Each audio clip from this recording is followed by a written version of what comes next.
Hey guys, Taylor here. Today I'm going to show you how to make a classic pancake recipe so much healthier. It's going to be lower glycemic, which means it won't spike your blood sugar, which is always a good thing, especially when you're having something sweet for breakfast.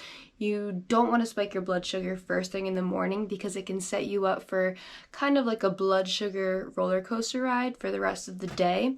So we're gonna make a healthy, high fiber pancake recipe. We're gonna swap some of the flours out, and it's also gonna be super rich in polyphenols. And polyphenols are these antioxidants that are in plants that are super medicinal, super therapeutic. They help lower inflammation. They turn on our anti-aging genes, our anti-inflammatory genes, and they're just all around really beneficial for our health.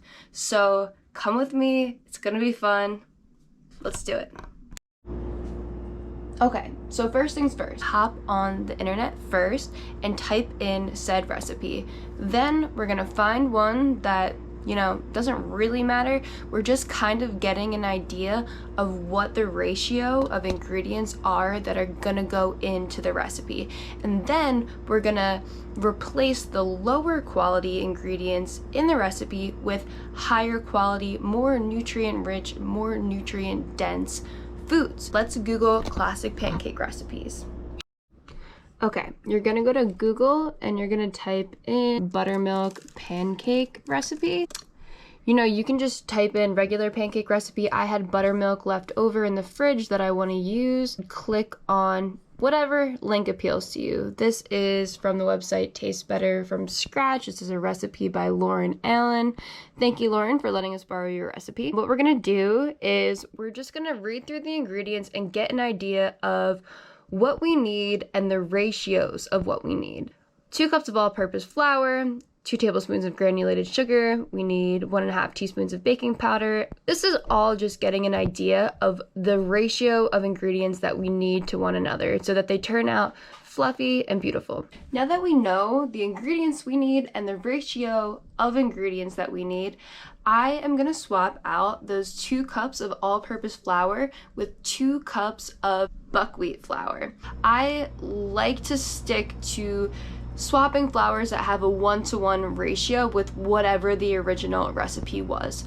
Because the original recipe was with all-purpose flour and we want to kind of shy away from those more refined flours that spike our blood sugar super high, I went with this buckwheat flour. It's rich in fiber, also contains polyphenols, which are those plant nutrients that are really beneficial for our health.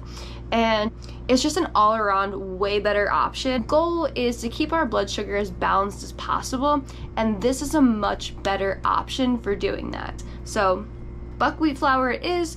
You could also use almond flour if you wanted to. That also has a 1-to-1 ratio for all-purpose flour, but today I'm gonna go with this buckwheat flour. Now, we're also going to replace the sugar in the recipe.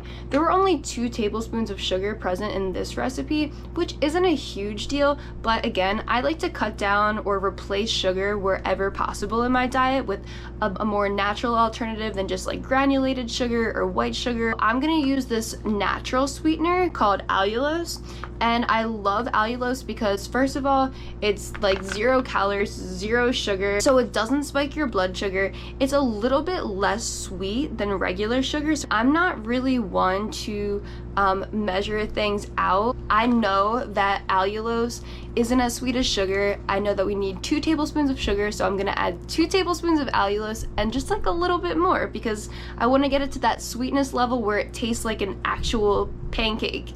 Now that we have our recipe and we know our ingredient swaps and we know the conversion of those ingredients that we're swapping for, let's start making pancakes. Taking my 2 cups of buckwheat flour.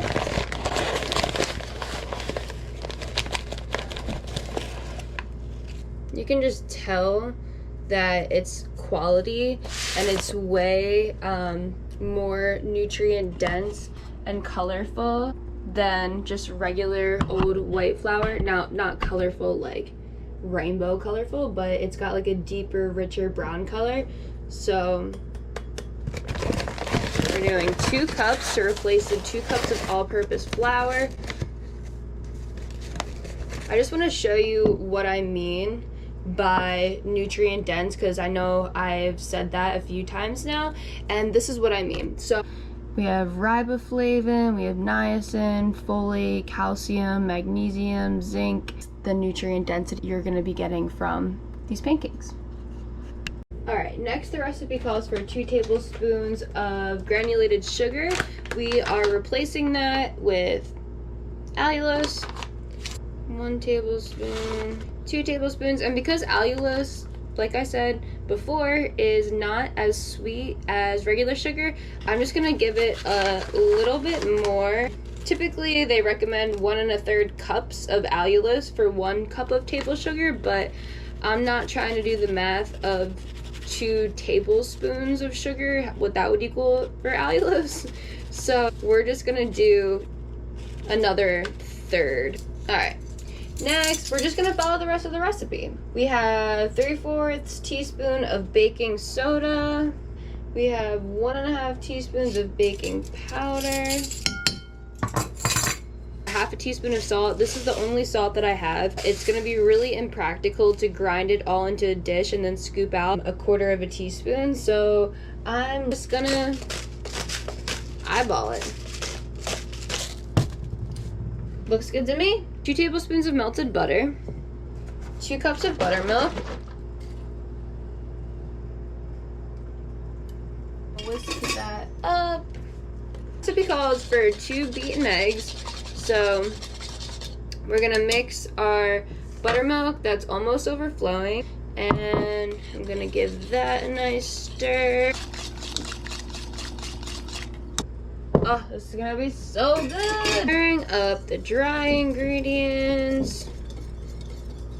That buckwheat flour is looking divine. I'm gonna add the wet to the dry. Just gonna do a little bit at a time. This batter is looking amazing. Check it out. Look at that. Not always pretty, but we get the job done, and it's healthy. Okay, so now I'm gonna heat up the skillet. So I have salted organic butter. I prefer using grass-fed butter. We got this at Costco, and Costco is amazing for organic foods. Oh yeah. They don't have grass-fed butter, so if I were somewhere else, I would look for grass-fed butter. But again, just doing the best we can with what we have. We're gonna be scooping 1/4 cup of batter for each pancake. And here we go. Always gotta test out the batter first, so we're just gonna do 1.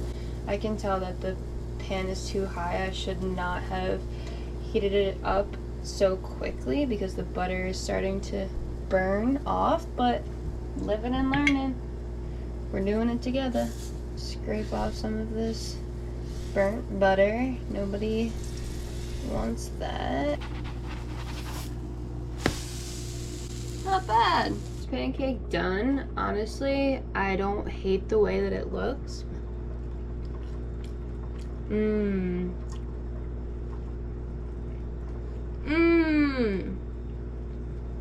Holy crap.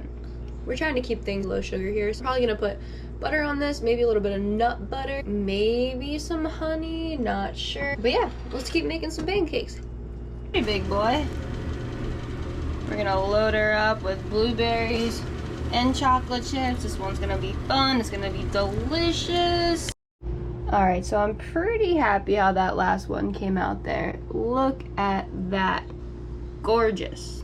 There you have it. Buckwheat pancakes. I know it doesn't sound the most appetizing, but trust me, they are freaking delicious. This is just a healthy reminder that literally you can turn any recipe healthy. You can level up your ingredients and swap out low quality refined flours for higher quality nutrient dense flours that are gonna make you feel amazing. I hope you learned something, and yeah, let me know what you think about the recipe.